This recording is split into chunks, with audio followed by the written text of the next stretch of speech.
اعوذ باللہ من الشیطان الرجیم بسم اللہ الرحمن الرحیم اللہم وفقنا لما تحب وترضى واجعل عاقبت امورنا خیرا ولا تکلنا الی انفسنا طرفۃ عین ابدا رب ادخلنی مدخل صدق واخرجنی مخرج صدق واجعل لی من لدنک سلطانا نصیرا۔ سورہ مبارکہ بقرہ آیات کریمہ۔ وقلنا یا آدم اسکن انت وزوجک الجنہ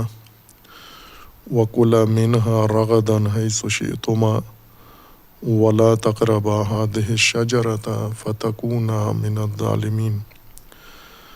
فأزلهما الشیطان عنها فأخرجهما مما كانا فيه وقلنا اهبطوا بعضكم لبعض عدو ولكم في الأرض مستقر ومتاع إلى حين۔ فتلقى آدم من ربه كلمات فتاب عليه إنه هو التواب الرحيم۔ قلنا اهبطوا منها جميعا فإما يأتينكم مني هدى فمن تبع هداي فلا خوف عليهم ولا هم يحزنون۔ خلقت انسان میں اللہ تبارک و تعالیٰ نے چند مراحل ذکر فرمائے ہیں۔ ان میں سے ایک مرحلہ اسکان ہے انسان کا جنت میں۔ جنت باغ ہے زمین کے اوپر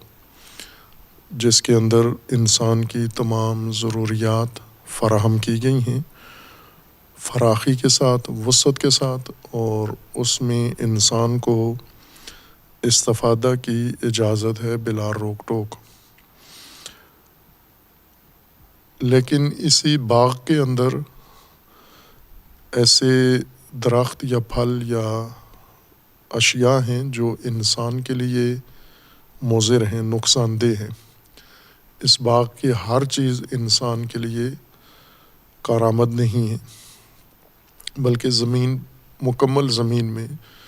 جو کچھ زمین سے اگا ہوا ہے یا جو کچھ زمین میں موجود ہے یا جو کچھ زمین کے اندر موجود ہے یا جو کچھ زمین میں نازل ہوتا ہے، یہ سب انسان کے لیے مفید نہیں ہے۔ البتہ اس معنی میں کہ انسان اگر ان کو اپنے لحاظ سے استفادہ کرے، ممکن ہے یہی چیزیں جو انسان کے کھانے میں مضر ثابت ہو رہی ہیں، اگر انسان ان کو کھانا ترک کر دے، انسان کی زندگی کے ماحول کو مناسب بنانے میں یہ مؤثر ہیں، بالواسطہ طور پر انسان کے لیے مفید ہیں۔ لیکن اگر انسان اپنی خواہش کے مطابق ان اشیاء سے استفادہ کرنا چاہے، یہ اس کے لیے ضرر رساں ہیں۔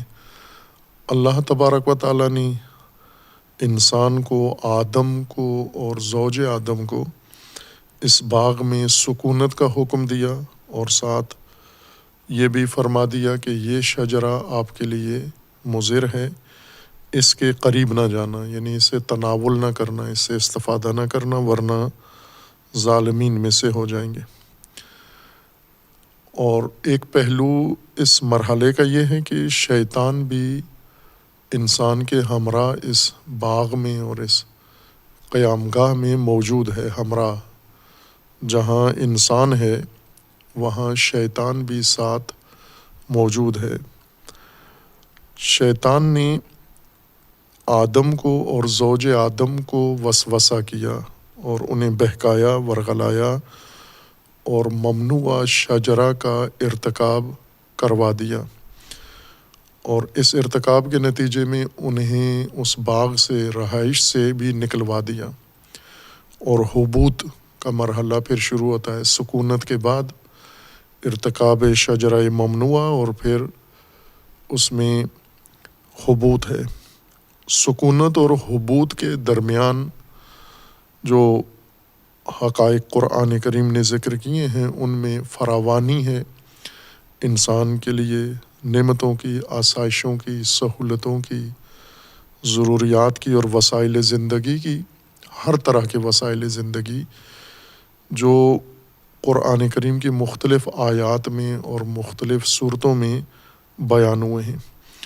کہ یہ ماجرا یا یہ مرحلہ خلقت انسان کا، سکونت باغ میں اور پھر باغ سے نکلنا، یہ 3 جگہوں پر قرآن میں بیان ہوا ہے، سورہ بقرہ میں، سورہ اعراف میں اور سورہ طٰہٰ میں۔ سورہ بقرہ میں صرف اتنا ذکر ہوا ہے کہ شیطان نے بہکایا اور شیطان نے انہیں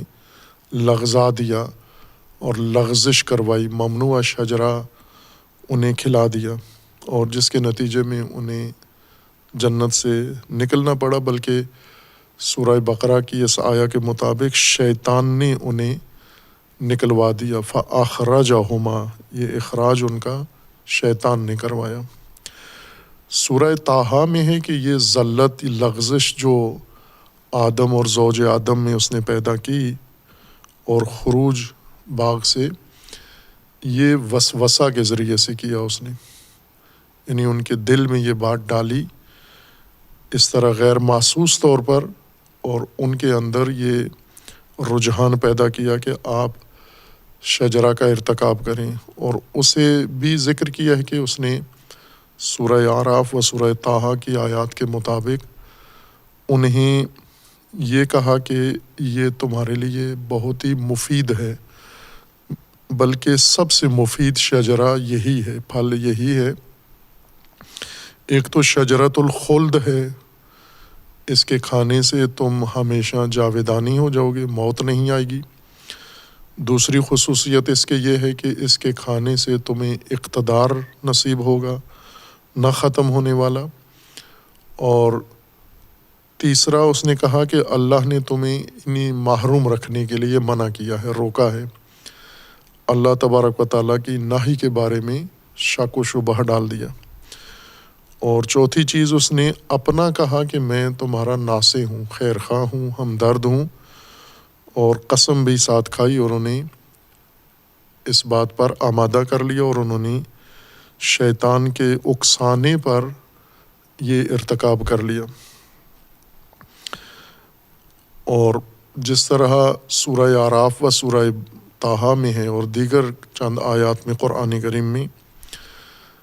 شجرہ کے ارتکاب کے بعد جو نتیجہ نکلا شیطان کے مد نظر تھا، شیطان اس شجرہ کی خصوصیت سے آشنا تھا اور اس کی تاثیرات سے، اور فوراً ان کے وجود میں وہ اثرات نمایاں ہو گئے، شجرہ کھاتے ہی وہ آثار ان کے نمایاں ہوئے، اور وہ بد السوء ہے، ان کی شرمگاہیں کھل گئیں، نمایاں ہو گئیں، واضح ہو گئیں، اور پہلے جو مستور تھیں، چھپی ہوئی تھیں، متواری تھیں، اب وہ ظاہر ہو گئیں۔ اس کا احساس انہیں فوراً ہوا کہ ان کی شرمگاہیں ظاہر ہو گئی ہیں، اور پھر انہیں ڈھانپنے لگے، باغ کے درختوں کے پتوں سے اپنی شرمگاہیں ڈھانپنا شروع کر دیں، اور اس کے بعد اللہ تبارک و تعالیٰ نے انہیں تنبیہ کی کہ میں نے روکا ہوا تھا تمہیں، اور بتایا ہوا تھا کہ شیطان تمہارا دشمن ہے، عدو ہے، اور پھر اس کے بعد حکم حبوط ملا اور دیگر مرحلہ شروع ہوتا ہے خلقت انسان کا۔ اس مرحلہ میں شیطان نے ان سے جو ارتکاب کروایا، ایک وسوسہ شیطان ہے اور واردات شیطان کی آدم و زوج آدم کے اوپر اور انسان کے اوپر۔ دوسرا اہم موضوع جو اس مرحلہ میں ہے، شیطان نے جس چیز کا ارتکاب کروایا ان سے، ممنوع شجرہ کا، اور انہوں نے ارتکاب کیا، تو جو اثر اس کا ظاہر ہوا قرآن کی تعبیر کے مطابق وہ بد السوء ہے، یعنی شرمگاہوں کا نمایاں ہو جانا، یعنی اس شجرہ کے کھانے سے ان کے اندر احساس سے شہوت جنسی جاگ گیا، بھڑک اٹھا، اور اس کے بعد انہیں احساس ہوا کہ ہم نے یہ غلط چیز کا ارتکاب کر لیا ہے، اس کا نہیں کرنا تھا۔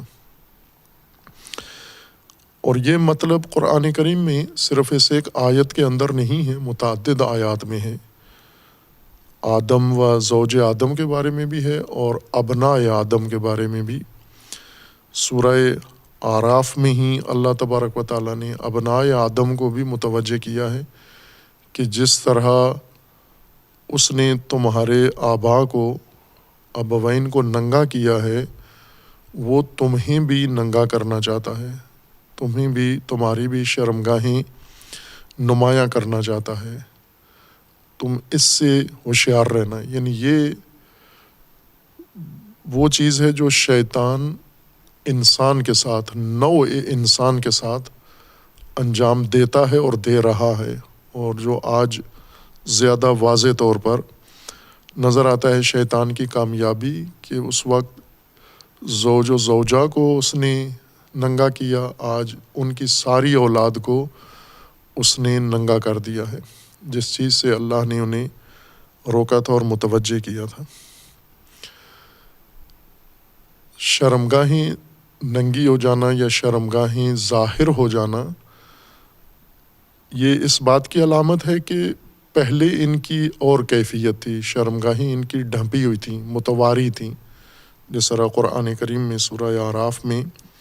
اللہ تبارک و تعالیٰ نے اس کے لیے اصطلاح استعمال کی ہے، وہ تواری کی ہے۔ فَوَسْوَسَ لَهُمَا الشَّيْطَانُ لِيُبْدِيَ لَهُمَا مَا وُرِيَ عَنْهُمَا مِنْ سَوْءَتِهِمَا۔ شیطان نے وسوسہ کیا،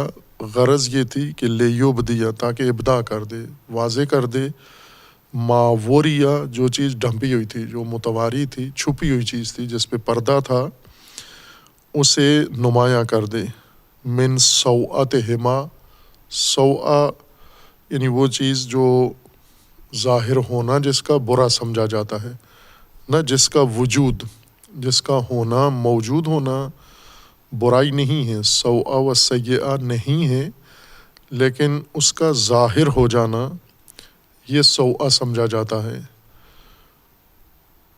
اور پھر اس کے بعد یہی ہوا، فلما ذاق الشجرۃ بدت لہما سوءتہما وطفقا یخصفان علیہما من ورق الجنہ۔ پھر ہے کہ یہی ہوا، جب انہوں نے شجرہ کھا لیا، چکھ لیا، تو ان کی شرمگاہیں نمایاں ہو گئیں، ظاہر ہو گئیں۔ اس کے علاوہ قرآن کریم میں آدم و زوج آدم کے علاوہ ابناء آدم کے بارے میں بھی جس چیز پر زیادہ مومنین کو خصوصاً خطاب کر کے ابناء آدم کو متوجہ کیا ہے، وہ یہی پردہ داری ہے۔ جیسے سورہ اعراف کی آیت 26 میں اللہ تبارک و تعالیٰ کا فرمانا ہے کہ ہم نے آپ کے لیے لباس بنایا ہے۔ یا بنی آدم قد انزلنا علیکم لباسا یواری سوءتکم۔ اے بنی آدم، ہم نے آپ کے لیے لباس نازل کیا ہے۔ لباس باقاعدہ اللہ کی طرف سے آپ کے لیے مقرر ہوا ہے، نازل ہوا ہے، اور اس لباس کا مقصد یہ ہے کہ یواری سوءتکم، تمہاری شرمگاہیں چھپائے، پنہان کرے، متواری کرے، پوشیدہ کرے۔ وریشا، اور ہم نے یہ لباس تمہارے لیے ریش بنایا ہے، یعنی زینت بنایا ہے۔ وَلِبَاسُ التَّقْوَىٰ ذَلِكَ خَيْرٌ ذَلِكَ مِنْ آیَاتِ اللَّهِ لَعَلَّهُمْ يَذَّكَّرُونَ، اور لباس تقویٰ تمہارے لیے خیر ہے، اور یہ اللہ کی نشانیوں میں سے ہے۔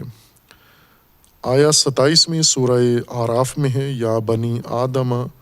لا یفتننکم الشیطان کما اخرج ابویکم من الجنہ ینزع عنہما لباسہما لیریہما سوءتہما، کہ آپ کو شیطان افتنان نہ کرے، فتنہ میں نہ ڈالے،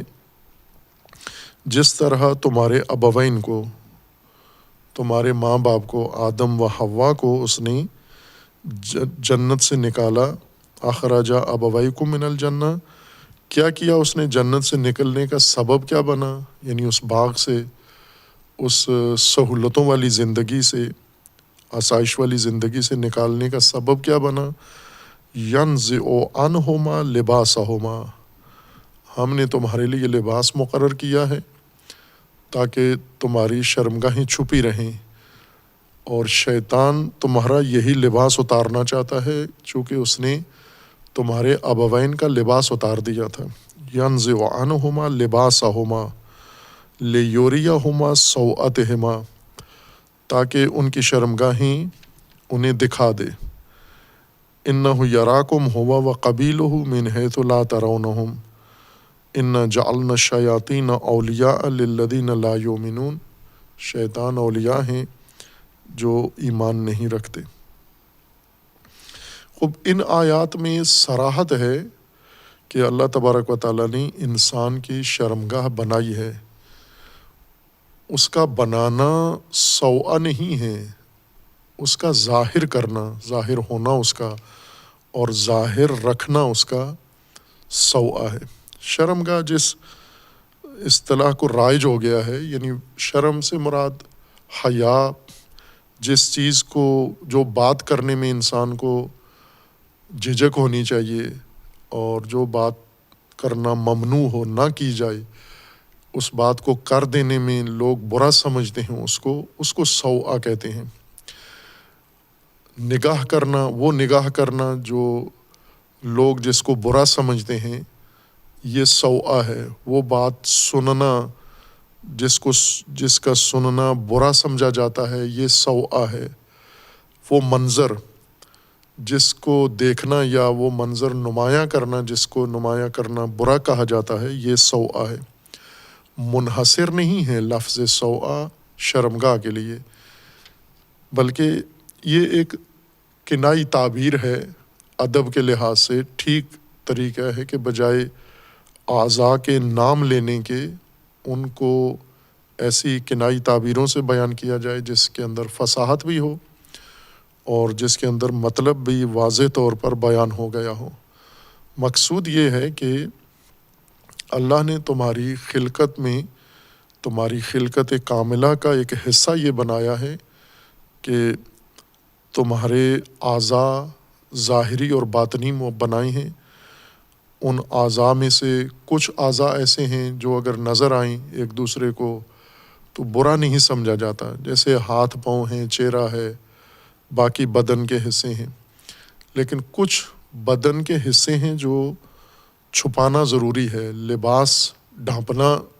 بھی ڈھانپنا ہے اور تواری بھی چھپانے کو کہتے ہیں۔ لباس بنایا ہے تاکہ تواری کریں آپ، لباساً یواری سوءتکم، شرمگاہیں چھپانے کے لیے ہے، وریشہ، اور زینت کے لیے ہے یہ لباس تمہارے لیے۔ خب یہ جو حصے شرمگاہ کہا جاتا ہے، ان کا مقصد یہ ہے، ایک تو ان کا مقصد یہ ہے کہ یہ اعضاء ضروری ہیں انسان کے بدن میں، اور یہ انسان کے بدن کے بیرونی اعضاء شمار ہوتے ہیں۔ اندرونی اعضاء انسان کے بنے ہوئے ہیں، جیسے دل ہے انسان کا، پھپھڑا ہے انسان کا، گردہ ہے، اور اس طرح کے متعدد بیسیوں یا کہیں سینکڑوں اعضاء ہیں انسان کے جو اللہ نے بنائے ہیں اور انسان کے اندر موجود ہیں، نظر نہیں آتے۔ کچھ اعضاء باہر بنائے ہیں، جو اعضاء باہر بنائے ہیں جیسے ہاتھ پاؤں ہیں یا چہرے کے اوپر جو اعضاء ہیں، یہ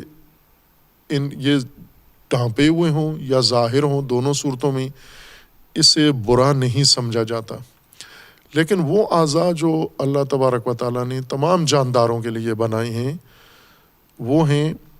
دفع فضولات کے لیے، یعنی مقاعد ہیں جہاں سے اللہ تبارک و تعالیٰ نے بدن کے فضولیات کو اور فضلے کو خارج کرنا ہے، خواہ وہ مائعات کا ہو یا وہ دیگر مواد کا ہو جو انسان کھاتا ہے۔ اس خوراک کا ایک حصہ فضلے میں تبدیل ہو جاتا ہے، اس کو بدن سے نکالنا باہر ضروری ہے۔ اور دوسرا جو مائعات انسان تناول کرتا ہے یا خون کے اندر جو غیر ضروری یا فاضل اجزاء ہوتے ہیں انہیں گردے صاف کر کے بدن سے باہر نکال دیتے ہیں۔ اصل بنیادی مقصد ان اعضاء کا دفع فضولات ہے، اور جانوروں میں بھی ہیں، انسان میں بھی ہیں، اور یہ اعضاء ضروری ہیں، یہ شرم کی بات نہیں ہے، ان کا ہونا برا نہیں ہے۔ دوسری خصوصیت ان کی یہ ہے کہ یہی اعضاء اللہ تبارک و تعالیٰ نے جو دفع فضولات کے لیے ہیں ان کو تناسل کا ذریعہ بھی بنایا ہے، یعنی انسان کی نسل یا جانور کی نسل کے لیے جو نظام اللہ نے بنایا ہے خلقت کا، اس میں بھی یہ اعضاء استعمال ہوتے ہیں، اور اسی کے نتیجے میں تولید کا بھی عمل ہوتا ہے۔ اعضاء تولیدی یا اعضاء تناسلی ہیں جس سے نسل آگے بڑھتی ہے۔ یہ دونوں ان کے اصل مقاصد ہیں، دفع فضولات کے لیے یہ اعضاء استعمال ہوتے ہیں اور تناسل کے لیے استعمال ہوتے ہیں۔ ان کا ظاہر ہونا انسان کے اندر ان اعضاء کا یہ شرم کی بات ہے، یہ برا سمجھا جاتا ہے کہ یہ کسی صورت میں بھی کسی کے بھی سامنے عریان نہ ہو، ننگے نہ ہوں یہ۔ اور یہ اعضاء اللہ تبارک و تعالیٰ نے اپنی حکمت کے تحت جیسے دیگر جسم کے اعضاء بنائے ہیں اور ان کا ایک مقصد ہے، اسی طرح ان اعضاء کا بھی اللہ تبارک و تعالیٰ نے ایک مقصد بنایا ہے۔ جس طرح دفع فضولات کے لیے یہ اعضاء استعمال ہوتے ہیں، تو اس کے پیچھے یعنی فضولات دفع کرنے کے پیچھے فضولات بننے تک بدن میں کئی اور نظام اللہ نے بنائے ہیں، وہ نظام سارے فعال ہوتے ہیں اور بدن کی بقا کے لیے ضروری ہیں۔ جیسے ایک نظام ہے جذب کا کہ غذا کو بدن میں جذب کرنا، ایک نظام ہے ہضم کا، جو غذا جو خوراک انسان کے بدن میں گئی ہے اس کو ہضم کرنا، تصفیہ کرنا، تجزیہ کرنا، پھر اس کو بدن کے مختلف حصوں تک پہنچانا۔ یہ وہ نظام ہے جس کا نتیجہ یا جس کے نتیجے میں فضولات پیدا ہوتے ہیں۔ جیسے گردش خون ہے جسم میں، یہ حیاتی چیز ہے، ایک لحظے کے لیے بھی اگر بند ہو جائے انسان کی موت ہو جاتی ہے۔ اب گردش خون کا لازمی طبیعی نتیجہ یہ ہے کہ خون کے فضولات حتماً پیشاب کی صورت میں باہر جانے چاہیے، جس کو پیشاب کہا جاتا ہے۔ یہ فضولات ہیں خون کے اندر موجود فالتو چیزوں کے جو غیر ضروری ہیں یا جو مضر ہیں، جو باہر سے اندر جاتے ہیں خوراک کے ساتھ، یا جو بدن خود بناتا ہے کچھ ایسی چیزیں، اور وہ سب دفع ہونا ضروری ہے۔ اسی طرح جو چیزیں انسان کے بدن میں خوراک معدے کے فضولات ہیں وہ بھی دفع ہونا ضروری ہے۔ اور اس کے پیچھے نظام ہاضمہ، نظام جاذبہ، نظام گردش خون، یہ سب کا حصہ ہے یہ دفع فضولات۔ اگر دفع فضولات کا نظام نہ ہو تو یعنی ہاضمہ بھی نہیں ہے، جاذبہ بھی نہیں ہے، گردش خون کا نظام بھی نہیں ہے، اور زندگی اور حیات و رشد و نمو و ارتقاء بھی نہیں ہے۔ یہ اتنے ہی ضروری ہیں یہ اعضاء جتنا معدہ ضروری ہے، جتنا وہ اعضاء جو خوراک جذب کرتے ہیں۔ جیسے یہ خوراک منہ میں جاتی ہے، ہاتھ ضروری ہیں خوراک کو منہ تک پہنچانے کے لیے، اسی طرح وہ اعضاء جو دفع فضولات کرتے ہیں وہ ان کی بھی اتنی ہی ضرورت ہے، حیاتی ضرورت ہے۔ اور دوسرا ان کا کام تناسل و تولید کا ہے ان اعضاء کا، کہ ان کے ذریعے سے انسان و جاندار کی یا حیوان کی نسل بھی بڑھنی ہے آگے۔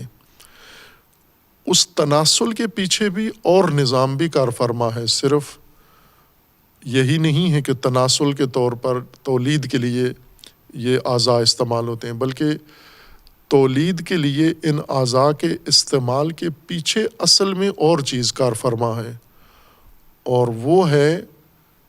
انسان کے اندر احساس، جنسی احساس یا طاقت قوت ہے انسان کے اندر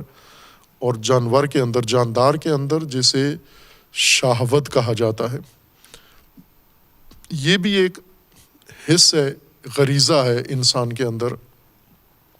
جانور کے اندر بھی غریزہ ہے، حیوان کے اندر بھی غریزہ ہے، جتنے بھی تولیدی تناسلی جانور ہیں سب کے اندر یہ غریزہ موجود ہے۔ انسان میں اور ان میں فرق یہ ہے کہ انسان کے جتنے اعمال ہیں، خواہ ان کا اعمال کا محرک غریزہ بنتا ہو، یعنی یہ طاقت و قوت جو اللہ نے رکھی ہے اس کے اندر، ساتھ اس کا ارادہ بھی شامل ہے، برخلاف دیگر جانداروں کے کہ وہ صرف غریزہ رکھتے ہیں، ان کا ارادہ اور ان کا شعور اور ان کا ادراک اس میں شامل نہیں ہوتا۔ یعنی ان کے غریزہ جنسی کو تحریک ان کا شعور نہیں کرتا، ان کا ادراک و تصورات تحریک نہیں کرتے،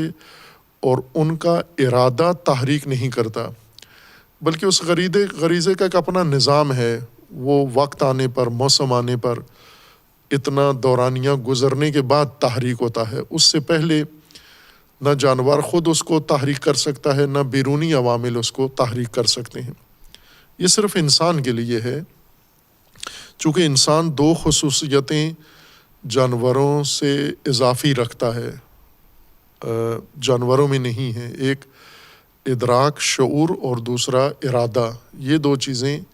انسان کے اندر ہیں، جانور میں نہیں ہیں۔ اور انسان کو جو چیزیں محرک بنتی ہیں اس کے وجود کے لیے، وہ ان میں یہ دونوں عوامل کار فرما ہیں کہ انسان کسی وقت بھی اس کا غریزہ تحریک ہو سکتا ہے، غریزہ جنسی، یعنی احساس اس کا شہوت جنسی کا۔ شہوت جنسی سے مراد یعنی نر اور مادہ کی رغبت ایک دوسرے کی طرف، نر کا رغبت مادہ کے ساتھ جفت ہونے کی رغبت اس کی، اور یعنی وہ عمل تولیدی انجام دینا، ہر چند اس کے نتیجے میں تولید نہ بھی ہو، تناسل نہ بھی ہو، صرف اس شہوت کی تسکین کے لیے کرے یہ کام۔ ہر چند ہم اس کو تناسل یا توالد کہتے ہیں، لیکن زیادہ تر جانور جب بھی یہ عمل جنسی انجام دیتا ہے تو اس کے نتیجے میں تولید ہوتی ہے اور تناسل ہوتا ہے، یعنی نسل پیدا ہوتی ہے اور ولادت ہوتی ہے، بچہ پیدا ہوتا ہے۔ لیکن انسان کثرت کے ساتھ یہ کام کرتا ہے، لیکن اتنا اس کے اندر تولید و تناسل نہیں ہوتا، چونکہ یہ تسکین کے لیے زیادہ یہ کام کرتا ہے۔ تولید و تناسل کم ہے، تسکین زیادہ ہے۔ کیوں تسکین چاہیے اس کو زیادہ؟ تولید و تناسل کے بغیر بھی اس عمل کی طرف زیادہ رغبت ہے انسان کی، چونکہ ادراک رکھتا ہے اور ارادہ رکھتا ہے۔ اس کے ادراک میں ایسی چیزیں آتی ہیں جو اس کے غریزے کو ابھارتی ہیں، بڑھکاتی ہیں، اور اسی طرح اس کے ارادے میں ایسی چیزیں آتی ہیں جو اس کو بڑھکاتی ہیں۔ اس وقت اس کو تولید کے لیے نہیں بلکہ تسکین کے لیے یہ رغبت یا یہ ملاپ چاہیے ہوتا ہے۔ یہ خصلت اللہ نے انسان کے اندر مقرر کی ہے، یہ طاقت رکھی ہے، اور چونکہ انسان کو ارادہ و شعور دیا ہے، دوسری طرف سے یہ غریزہ جو انسان کے اندر ہے یہ جانور کی نسبت انسان میں زیادہ تحریک ہوتا ہے۔ اس کے محرکات بیرونی بھی ہیں، انسان کے وجود سے باہر بھی ہیں اور انسان کے وجود کے اندر بھی ہیں۔ جانوروں کے اندر اس کے محرکات فقط ایک ہی ہے، غریزہ ہے، اور غریزہ کے تحریک کرنے کا موسم ہے، وقت مقرر ہے، وہ اس اپنے ٹائم کے اندر آ کر یہ فعالیت کرتا ہے یا متحرک ہوتا ہے۔ انسان کا کوئی وقت مقرر نہیں ہے، بلکہ تصورات انسان کے اور ارادہ انسان کا، تحریکات انسان کی کسی وقت بھی اس کے اندر یہ احساس بھڑکا دیتی ہیں، اور جب یہ احساس نمایاں ہو جاتا ہے، بھڑک جاتا ہے، اس کو تسکین کی ضرورت پڑتی ہے، مجبور ہو جاتا ہے۔ اور ایک خصوصیت اس کے اندر یہ ہے کہ قرآن کریم کی ہم تاکیدات دیکھیں، قرآن کریم نے جہاں بھی مومنین کو ہدایت کی ہے، رہنمائی کی ہے، تربیتی امور جہاں یعنی دونوں مسائل، تعلیم دی ہے اور تربیت، ان دونوں میں ایک چیز نمایاں کر کے انسان کو اور خصوصاً اہل ایمان کو اللہ تبارک و تعالیٰ نے بیان فرمائی ہے، اور وہ ہے حفاظت فروج۔ ایمان کے ساتھ جہاں پر ایمان کی خصوصیات رکھی ہیں وہاں پر حفاظت فروج بھی مومنین کی ذمہ داری قرار دی، اور اس کو ان کے ایمان کی اور ان کے تربیت کا ایک حصہ قرار دیا ہے۔ جیسے سورہ مبارکہ مومنون میں ہے کہ اللہ تبارک و تعالیٰ نے خصوصیات ذکر کی ہیں مومن کون ہوتے ہیں، اور ان خصوصیات میں فرج کی حفاظت کو، فروج کی حفاظت کو اللہ تبارک و تعالیٰ نے نمایاں طور پر ذکر کیا، بلکہ تکراراً ذکر کیا ہے اس کو۔ سورہ مومنون کے آغاز میں کہ مومنون جو فلاح پانے والے مومنون ہیں، جنہیں ہم عموماً ترجمہ کرتے ہیں کامیاب مومنون۔ کامیاب مومنین کون ہیں؟ قد افلح المؤمنون الذین هم فی صلاتهم خاشعون والذین هم عن اللغو معرضون والذین هم للزکاة فاعلون والذین هم لفروجهم حافظون۔ خب یہاں پر ارکان بنیادی دین کے اور فلاح کے ذکر کیے جا رہے ہیں کہ فلاح کب پائیں گے مومن۔ ایک یہ ہے کہ انسان یہ ناس مومن کب بنے گا، اس کا ایک نظام مرحلہ ذکر کیا ہے، اور جب یہ مومن کے درجے پر فائز ہو جاتا ہے اب یہ مفلحون میں سے ہوگا۔ سارے مومنون مفلحون نہیں ہیں، کچھ ایسے مومنون بھی ہیں کہ ممکن ہے وہ مفلحون میں سے نہ ہوں بلکہ فاشلون میں سے ہوں، فشل ہوں، وہ شکست خوردہ ہوں، ناکام ہوں۔ وہ جو مفلحون ہیں ان کے لیے پہلا ہے خشوع صلاۃ کے اندر، دوسرا ہے اعراض لغویات سے، تیسرا ہے زکوٰۃ، ادائیگی زکوٰۃ، اور چوتھا ہے حفظ فرج، حفظ فروج۔ فروج بھی شرمگاہ کو کہتے ہیں، فرج یہ مختص ہے مادہ کے شرمگاہ کے لیے فرج۔ الا علی ازواجہم او ما ملکت ایمانہم، لیکن یہ حفظ فرج یہ مختص ہے کہ اپنی ازواج کے علاوہ اور اپنی ملک یمین باندیوں کے علاوہ باقیوں سے حفظ کریں اپنی فرج کو، یعنی شرمگاہ کو، اور اس کے لیے نہ کریں۔ پھر اس کے بعد دوبارہ تکرار ہوا ہے یہی مطلب، متعدد آیات ہیں قرآن کریم میں جن میں حفظ فروج کے لیے مومنین کو حکم دیا گیا ہے کہ آپ نے یہ نظم قائم رکھنا ہے، یعنی جہاں پر یہ صلاحیت اللہ نے رکھی ہے ان کے اندر وہاں اس کی حفاظت کا خصوصی حکم دیا ہے۔ سورہ مبارکہ نور میں بھی ہے، سورہ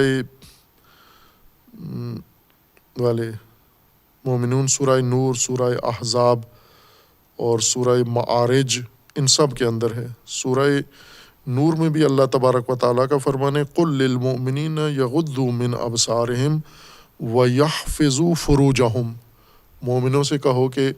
آنکھیں جھکا کے رکھیں اور فرج کی حفاظت کریں، شرمگاہ کی حفاظت کریں۔ اور اسی طرح والحافظین فروجہم والحافظات، شرمگاہوں کی حفاظت کرنے والے مرد اور عورتیں، والذاکرین للہ کثیرا والذاکرات اعد اللہ لہم مغفرۃ واجرا عظیما، ان کے لیے اللہ تبارک و تعالیٰ نے اجر عظیم مقرر کیا ہے جو اپنی شرمگاہ کی حفاظت کرتے ہیں۔ اور سورہ معارج میں ہے والذین هم لفروجہم حافظون، جو اپنی فروج شرمگاہوں کی حفاظت کرتے ہیں۔ وقل، سورہ نور میں ہے وقل للمؤمنات یغضضن من ابصارہن ویحفظن فروجہن، اور اسی طرح آیات دیگر میں اسی نظم کی طرف یا اس ادب کی طرف مومنین کو متوجہ کیا گیا ہے کہ آپ نے فلاح پانی ہے، نجات پانی ہے دنیا میں بھی اور آخرت میں، تو ایک اہم کام آپ نے اپنی فرج، اپنی شرمگاہوں کی حفاظت کرنی ہے، خب یہ بھی کنائی تعبیر ہے، خود شرمگاہ کو سوآ کہنا، شرمگاہ کہنا، ظاہر ہے یہ بھی ایک کنایہ تعبیر ہے اس کے لیے۔ نام اصل اعضاء کے اور ہیں، لیکن قرآن نے بلاغت کی بنیاد پہ اور ادب کی بنیاد پر یہ اسلوب اختیار کیا ہے کہ صریح نام کے بجائے ان کو کنائی ناموں سے یاد کیا ہے۔ ہر چند یہ اب شاید اصل ناموں سے زیادہ صریح سمجھے جاتے ہیں، جیسے فرج کا لفظ یہ شگاف کو کہتے ہیں۔ فرج کسی بھی شگاف کو، کوئی بھی گشائش ہو اس کو فرج کہتے ہیں، جو عموماً ہم ظہور میں بھی کہتے ہیں فرج، یعنی اس خناق، اس خفقان اور اس گھٹن کے بعد جو وسعت آئے گی حالات میں، جیسے ابھی حق دبا ہوا ہے، انصاف نہیں ہے، عدل نہیں ہے، اور یہ دور ختم ہوگا، ظلمت ختم ہوگی اور اس کے بعد ایک گشائش آئے گی، اس کو ہم کہتے ہیں ظہور فرج، یا دعاؤں میں بھی پڑھتے ہیں ہم۔ تو وہ مادہ دونوں کا ایک ہی ہے، گشائش، کسی بھی چیز کی گشائش اور شگافتگی، یہ فرج کہلاتا ہے۔ یہ بھی شرمگاہ کے لیے کنائے کے طور پر استعمال ہوتا ہے، لیکن ابھی ایسے لگتا ہے کہ گویا یہ نام بن گیا ہے یا مختص ہو گیا ہے انہی اعضاء کے لیے۔ اللہ تبارک و تعالیٰ نے تولید کے لیے، تناسل کے لیے یہ اعضاء انسان کے حکمت کے تحت بنائے ہیں، اور صرف اعضاء نہیں ہیں، اصل جو چیز اعضاء کے پیچھے غریزہ ہے وہ قوت ہے، شہوت ہے، یا جنسی تمایل ہے، رجحان ہے، اصل وہ ہے، ورنہ خود عضو کوئی اعتبار نہیں رکھتا جب تک پیچھے اس کے وہ قوت شہویہ نہ ہو۔ خود عضو بجائے خود کوئی تحریک نہیں رکھتا، کوئی تقاضا نہیں رکھتا، کوئی کسی قسم کا تمایل عضو کے اندر موجود نہیں ہے۔ انسان کے ذہن میں ہے یا انسان کے بدن کے اندر یہ شہوت پوری موجود ہے، جو ذہن سے تحریک ہوتی ہے، ارادے سے، تصور سے، پھر بدن کے اندر منتقل ہو جاتی ہے یہ احساس، اور بدن کو مغلوب بنا لیتا ہے۔ انسان کے تمام احساسات جو اللہ تبارک و تعالیٰ نے بنائے ہیں ایک ذی روح ہونے کے اعتبار سے، سب سے قوی احساس انسان کا یہی ہے، شہوت جنسی ہے۔ باقی احساسات بھی ہیں انسان کے، لیکن وہ اتنے طاقتور نہیں ہیں، اتنے قوی نہیں ہوتے کہ پورے وجود انسان کو مغلوب کر لیں، انسان کو مکمل طور پر، انسان کی عقل کو، انسان کے ذہن کو، انسان کے دل کو، انسان کے جسم کو اور انسان کے اعضاء کو مفلوج کر کے اپنی گرفت میں لے لیں، اتنے قوی نہیں ہیں باقی احساسات۔ جیسے انسان کو غصہ آتا ہے، یہ بھی ایک احساس ہے انسان کا، انسان کو محبت ہوتی ہے، یہ بھی ایک احساس ہے، محبت بھی ایک احساس ہے، انسان کو نفرت ہوتی ہے، یہ بھی ایک احساس ہے، انسان کو بھوک لگتی ہے، یہ بھی ایک احساس ہے، پیاس لگتی ہے، یہ ایک احساس ہے، سردی گرمی لگتی ہے، یہ سب انسان کے احساسات ہیں، اور انسان میں پیدا ہوتے ہیں، پیدا ہونے کے بعد انسان سے تقاضا کرتے ہیں،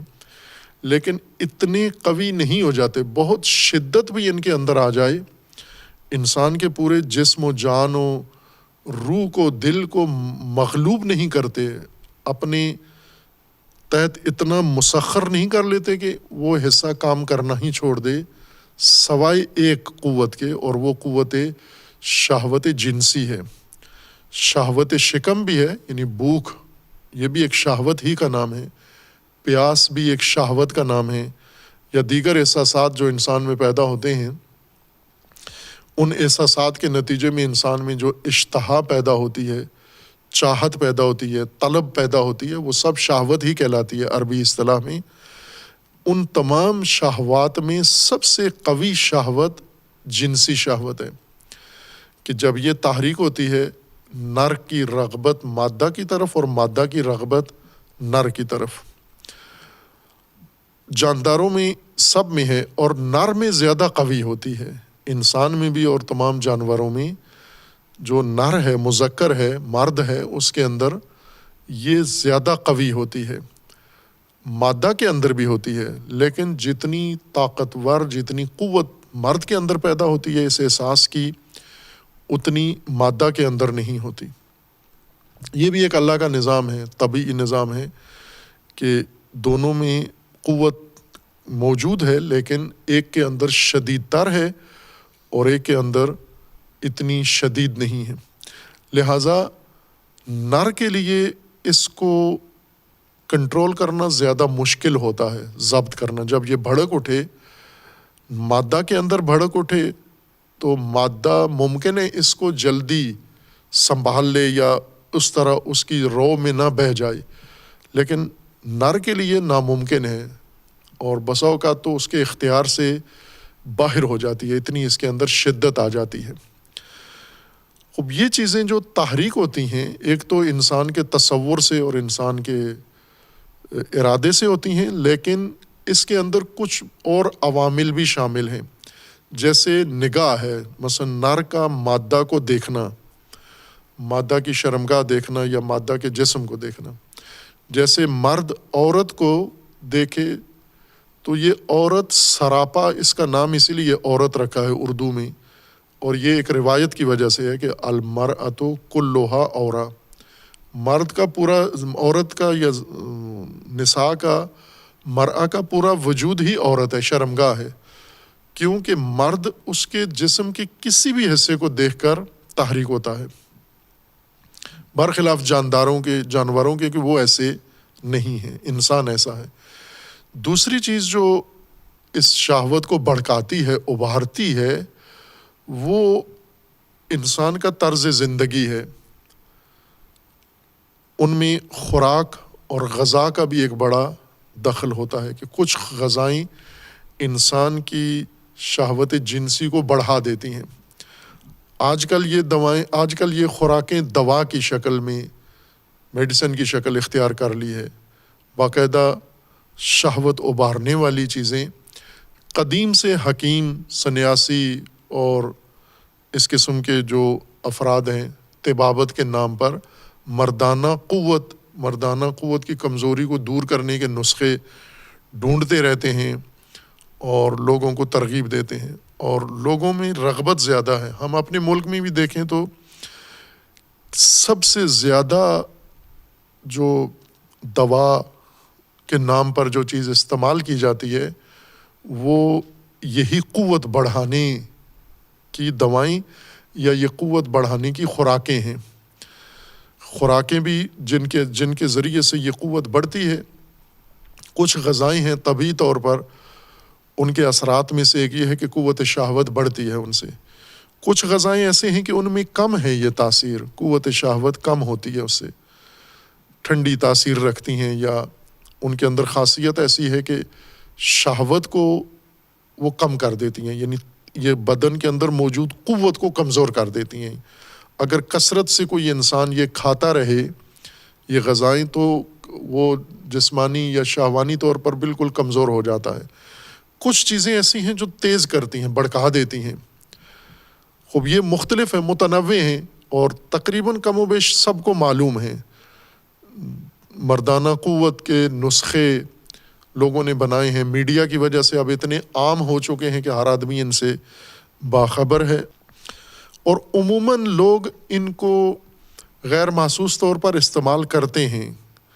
بہت کم لوگ ہوں گے جو ان چیزوں کی پرواہ نہیں کرتے، یعنی طبعی طور پر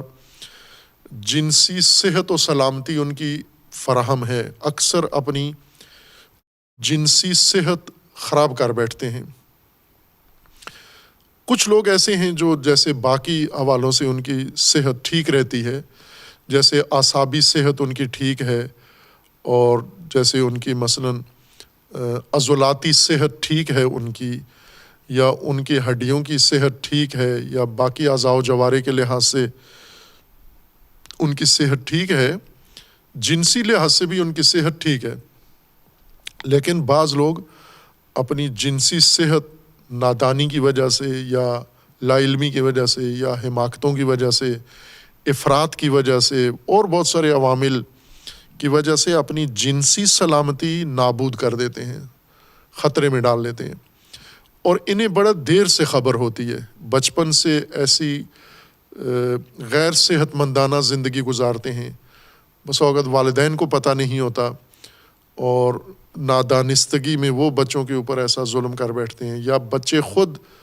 ابتدائی عمر میں نادانی کی وجہ سے، نافہمی کی وجہ سے اپنی یہ صلاحیت ضائع کر بیٹھتے ہیں۔ پھر اس کے بعد جب بالغ ہوتے ہیں، شادی کی عمر آتی ہے، پھر اس کی ترمیم و تعمیر و مرمت کے لیے اور علاج کے لیے کوشاں ہوتے ہیں، جگہ جگہ جاتے ہیں، نسخے ڈھونڈتے ہیں، اور یہ کام کر رہے ہوتے ہیں مخفی طور پر، کسی کو بتائے بغیر، چونکہ یہ کسی کو بتائیں میرے اندر جنسی سلامتی کمزور پڑ گئی ہے تو لوگ اچھا نہیں سمجھتے، خاندان کے اندر بھی اچھا نہیں سمجھتے، باہر بھی، دوست احباب۔ یہ وہ راز ہے کہ جو کسی کو مرد نہیں بتاتا، قریب ترین دوستوں کو بھی نہیں بتاتا، بیوی کو نہیں بتاتا، ماں باپ کو نہیں بتاتا، بہن بھائیوں کو نہیں بتاتا۔ زیادہ سے زیادہ اگر اس کا جرأت پیدا کرے، اظہار کرے، تو کسی حکیم، طبیب، ڈاکٹر کو جا کے بتا دیتا ہے کہ میرے ساتھ یہ عارضہ ہے، اور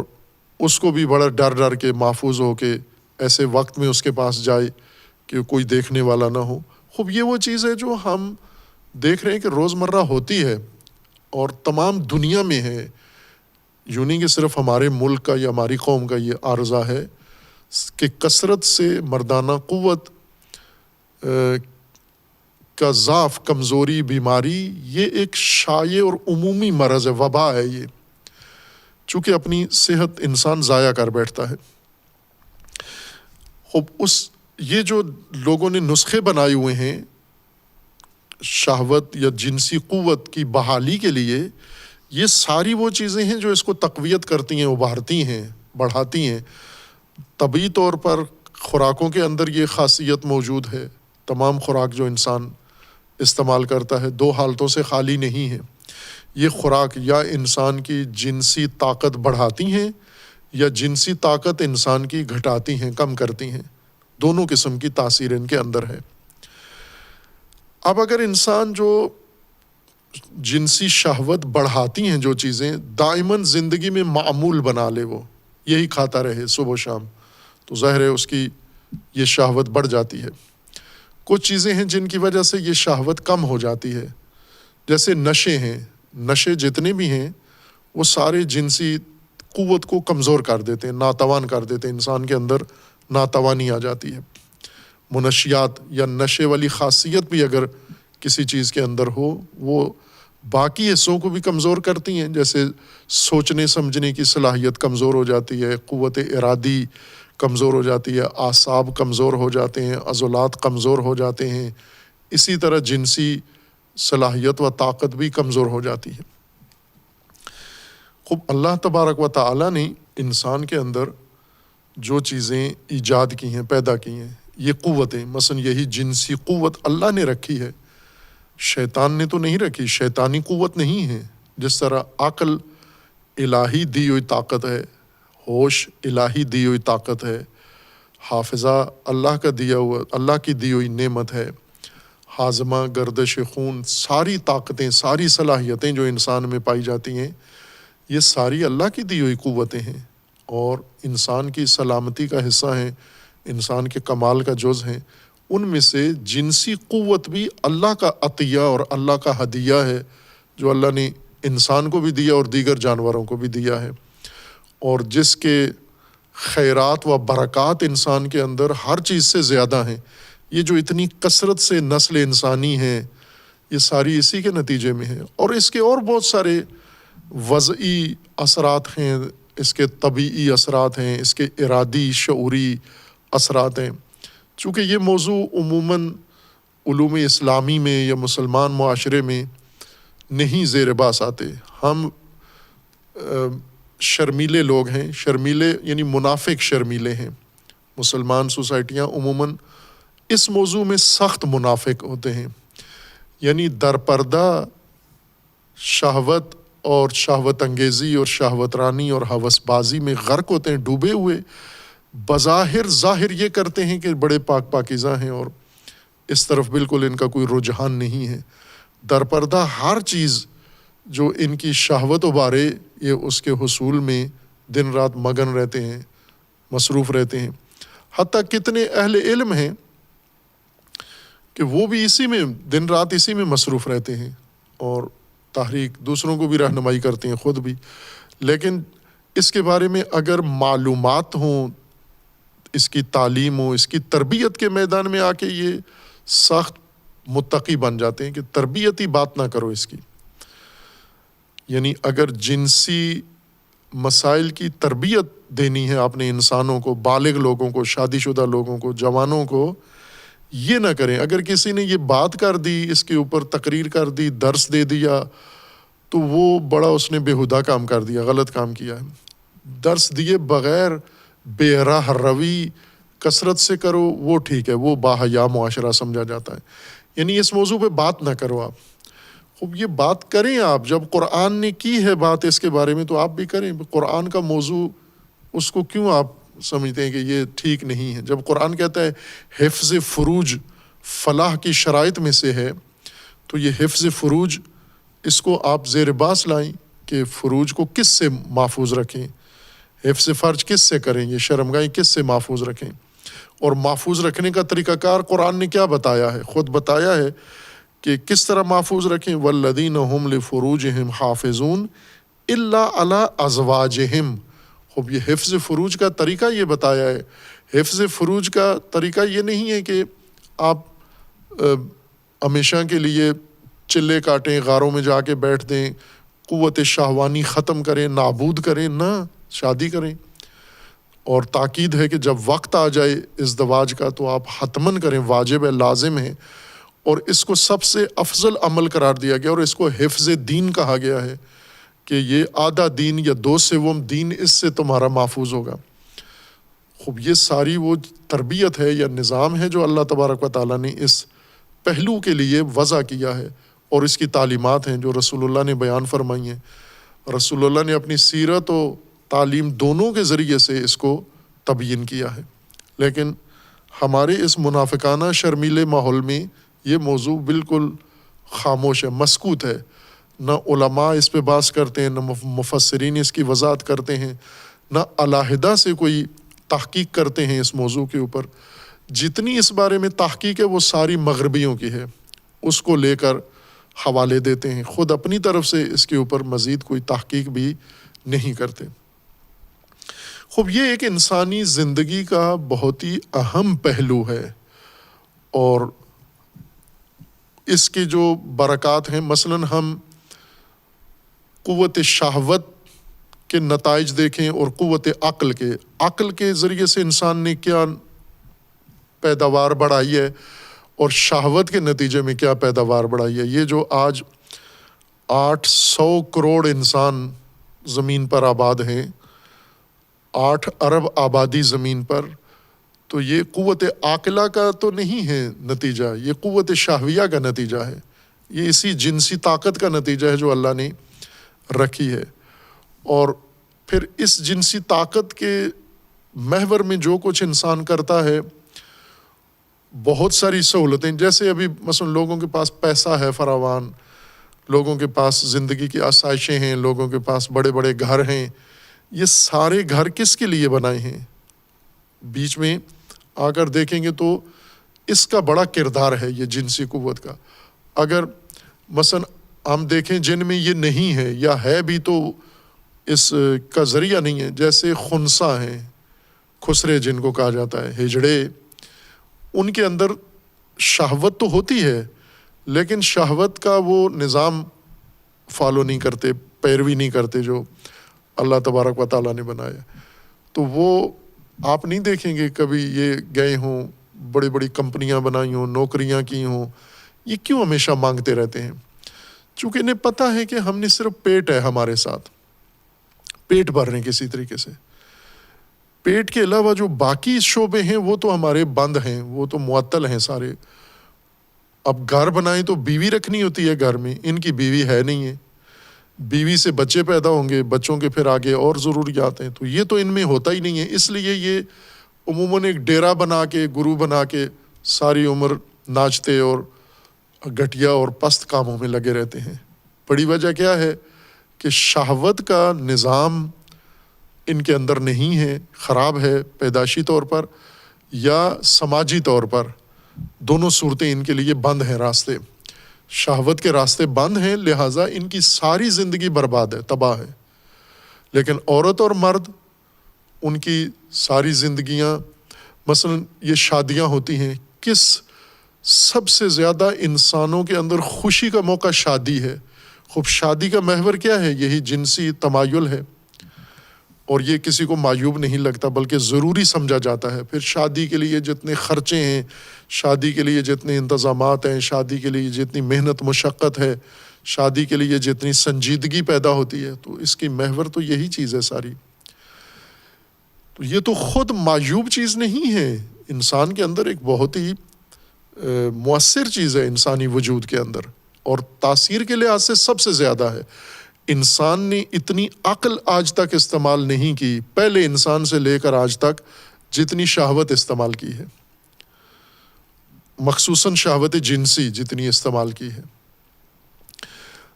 قرآن نے یہ فرمایا کہ اللہ نے یہ پیدا کی ہے، یہ اللہ نے پیدا کی ہے، اور اس کا آگے اللہ نے نظم بھی بنایا ہے، نظام بھی بنایا ہے، اس کا طریقہ کار بھی بنایا ہے، اس کی تدبیر بھی بنائی ہے، جس طرح دیگر امور کی بنائی ہے، اسی طرح اس کی بھی تدبیر بنائی ہے، اس کا نظم بنایا ہے۔ اس نظم کے اندر رہنا ہے، اس نظم کا حصہ ہے کہ اس کو ڈھانپ کے رکھنا ہے، یعنی آزاد آپ کے جو شرمگاہیں ہیں ان کو ڈھانپ کے رکھنا ہے، یہ ایک کام۔ دوسرا، جو چیزیں آپ کی شہوت جنسی کو تحریک کرتی ہیں ان کو بھی نظم پیدا کرنا ہے ان کے اندر۔ یہ نہ ہو کہ جگہ جگہ جہاں نہیں ہے مقام اس کے تحریک ہونے کا، وہاں پر بھی اس کو بھڑکا بیٹھیں آپ۔ اور اگر یہ پیدا ہوتی ہے تو پھر اس کا تخلیہ ہے، یعنی شہوت انسان کے اندر پیدا ہونے والا ایک بہت قوی احساس ہے انسان کی روح میں، انسان کے نفس میں۔ یہ احساس انسان کے جسم میں فزیکی بہت ساری چیزیں ایجاد کر دیتا ہے، یعنی جب یہ احساس شہوت انسان کے نفس میں پیدا ہوتا ہے، ذہن میں پیدا ہوتا ہے، تو جسم کا پورا نظام، پوری مشینری جسم کی شہوانی ہارمونز پیدا کرنا شروع کر دیتی ہے، یعنی اب باقی اعضاء و جوارح باقی کام سارا چھوڑ دیتے ہیں، سب کے سب۔ جس طرح قرآن نے فرمایا نا کہ یہ جو مادہ منویہ ہے شہوت کے نتیجے میں جو خارج ہوتا ہے، یہ صلب و ترائب سے نکلتا ہے، یعنی ایک نچوڑ ہے پورے جسم کا، پورا جسم فعالیت مل کے کرتا ہے۔ جس طرح بعض روایات میں بھی ہے کہ انسان جب پیشاب کرتا ہے، بعض لوگ اس طرح کے سوالات بھی کرتے ہیں کہ انسان جب پیشاب کرتا ہے، جیسے پاخانہ انسان سے نکلتا ہے تو زیادہ مقدار میں نکلتا ہے، پیشاب جب انسان کرتا ہے تو زیادہ مقدار خارج ہوتی ہے، اور زیادہ مقدار جب خارج ہوتی ہے تو کیا کریں؟ اس میں ایک استنجا کر لیں، دھو لیں آپ پیشاب کی جگہ کو، اور اگر نماز پڑھنی ہے تو وضو کر لیں آپ۔ یعنی اگر پاخانہ جو زیادہ بڑی نجاست ہے اور زیادہ مقدار میں خارج ہوتی ہے، یہ زیادہ مقدار کی نجاست بدن سے بار بار نکلتی ہے دن رات، اور جب بھی نکلے تو اس کو دھو لو، اس جگہ کو دھو لو اور وضو کر لو، بس کافی ہے۔ لیکن اگر انسان جنب ہوتا ہے، انسان سے یہ مادہ منویہ خارج ہوتا ہے، جنسی مادہ خارج ہوتا ہے، پھر غسل کرے انسان، وہ کتنی مقدار میں نکلا ہے؟ وہ تو نہ بڑے پیشاب کی مقدار میں نکلا ہے، نہ چھوٹے پیشاب کی مقدار میں، وہ تو بہت قلیل مقدار میں نکلا ہے۔ اتنی چھوٹی سی مقدار کے لیے غسل کرو، نہ ہو۔ یہ پوچھا گیا امام علیہ السلام سے، امام نے یہی جواب دیا کہ جب آپ مثلا بیت الخلاء میں جاتے ہیں، پیشاب آپ کے بدن سے خارج ہوتا ہے، تو آپ کا سارا بدن اس میں مشغول نہیں ہوتا، ذہن اپنا کام کر رہا ہوتا ہے، بلکہ وہاں ذہن زیادہ کام کر رہا ہوتا ہے۔ کتنے لوگ ہیں بیت الخلاء میں زیادہ ذہنی فعالیت کرتے ہیں، ساری سوچ وہیں پر آتی ہے۔ یہ کام بھی طبعی طور پر ہو رہا ہے، یہ فضولات خارج ہو رہے ہیں، لیکن سارا جسم نہیں اس میں ملوث ہے۔ باقی دل اپنا کام کر رہے، جگر اپنا کام کر رہے، ذہن اپنا کام کر رہے، جسم، ہاتھ پاؤں، باقی سارے اپنا اپنا کام کر رہے ہیں، معدہ اپنا کام کر رہا ہے۔ لیکن جب انسان جنب ہوتا ہے جن عوامل کے ذریعے سے، مخصوصاً جب آمیزش ہوتی ہے نر اور مادہ کی، میاں بیوی کی، جائز یا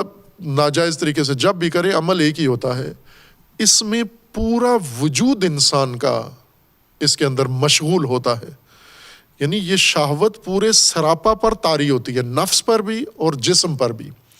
اور جسم کا ایک ایک بال، جسم کا ایک ایک خلیہ اس وقت مصروف ہوتا ہے اس کے اندر. اس عالم میں باقی کوئی چیز، انسان کوئی سوچ، اس وقت کوئی تفکر نہیں ہوتا. اس حالت میں انسان کچھ بھی نہیں سوچ رہا ہوتا. غمگین ترین انسان کو غم بھولا ہوتا ہے، خوشحال ترین انسان کو خوشی اس وقت بھولی ہوتی ہے، پریشان انسان کو پریشانی بھولی ہوتی ہے، ہر طریق بیمار ہو اس کو بیماری بھولی ہوتی ہے.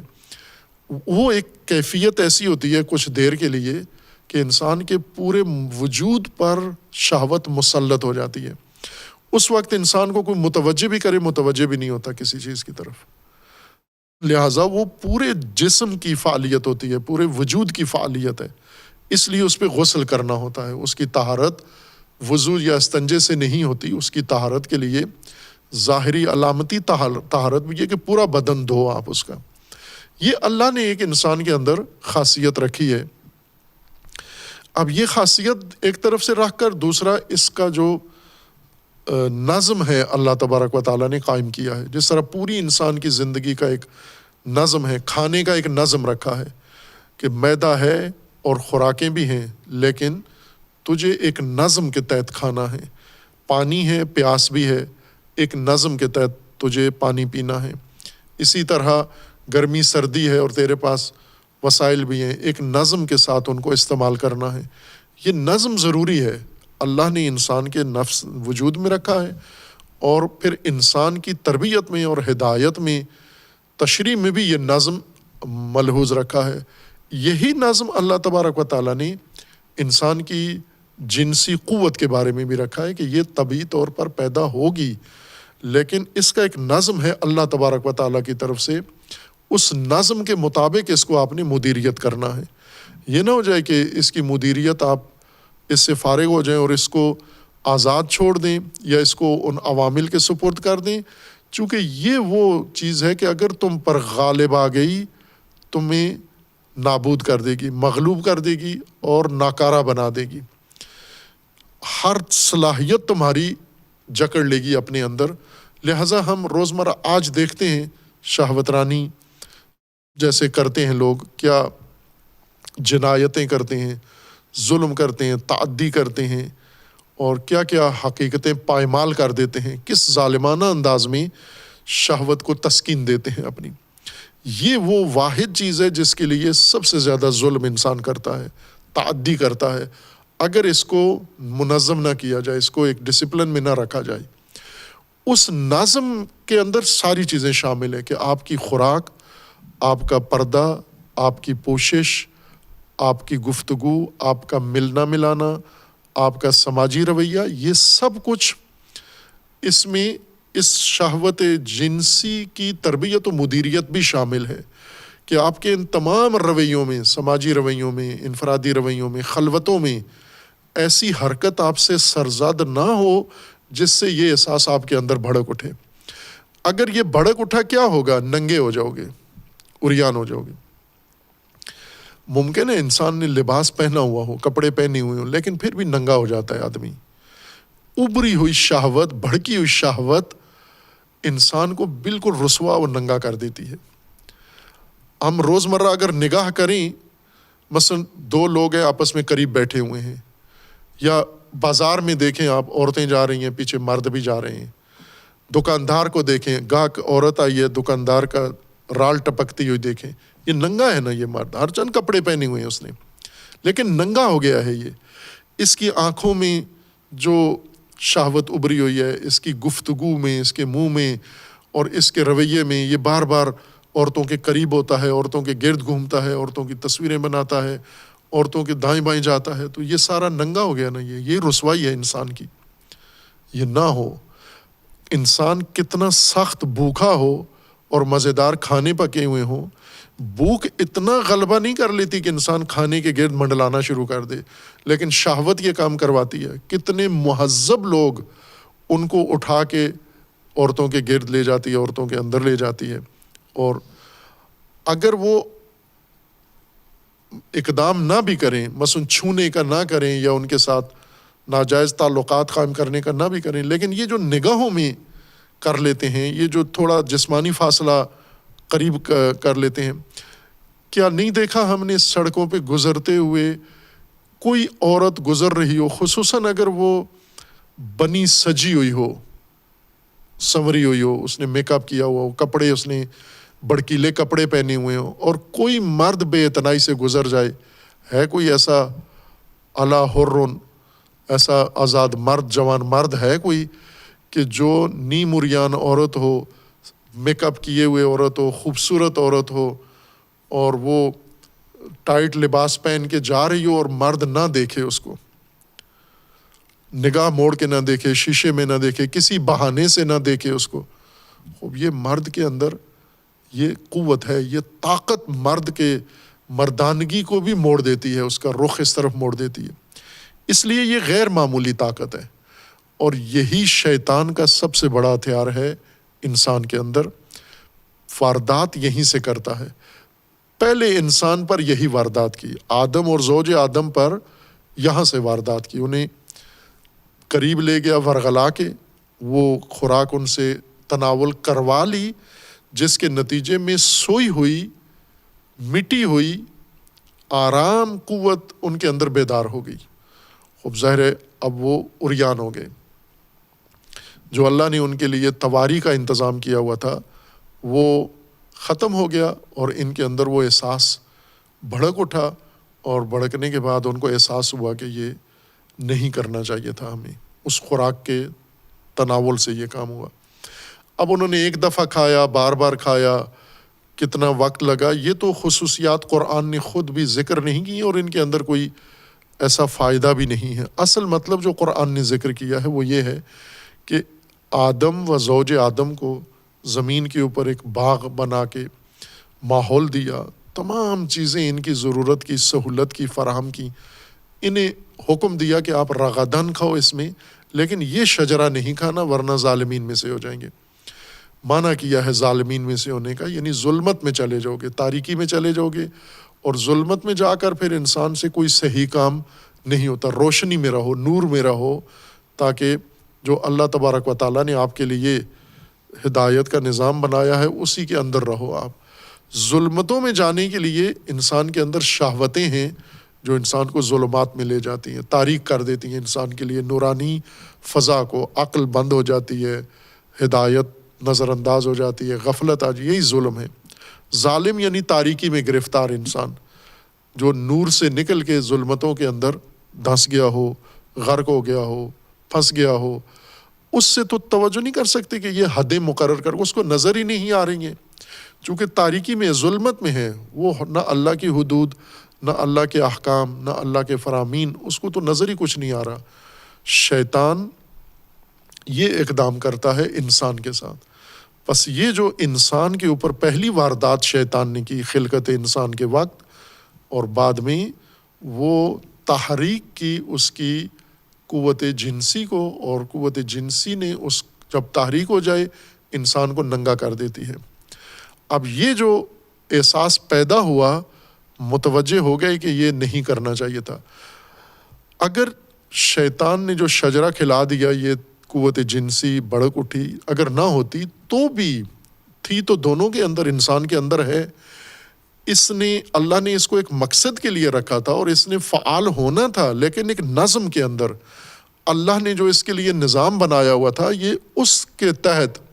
اس نے تحریک ہونا تھا، اور اسی کے ظاہر ہے آدم و حوا کی اولاد اسی سے پیدا ہونی تھی۔ یہ قوت اگر دونوں میں تحریک نہ ہوتی تو اولاد کیسے پیدا ہوتی؟ لیکن اس کے لیے اللہ نے ایک نظام بنایا ہوا تھا، اس کے تحت ہونا چاہیے تھا سارا کچھ، اللہ کے بنائے ہوئے نظام کے مطابق۔ شیطان نے ان کو پہل کروا دی،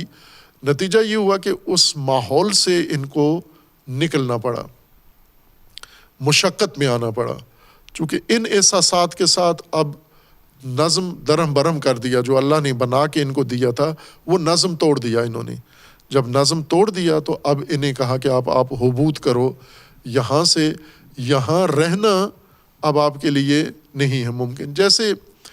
جو منظم ادارے ہوتے ہیں، جیسے افواج میں نظم ہوتا ہے یا کمپنیوں میں نظم ہوتا ہے یا تعلیمی ادارے جن میں نظم ہوتا ہے، ایسی بے نظمی تھوڑی بہت تو ہوتی رہتی ہے، لیکن کچھ بے نظمیاں بڑی بنیادی نوعیت کی ہوتی ہیں۔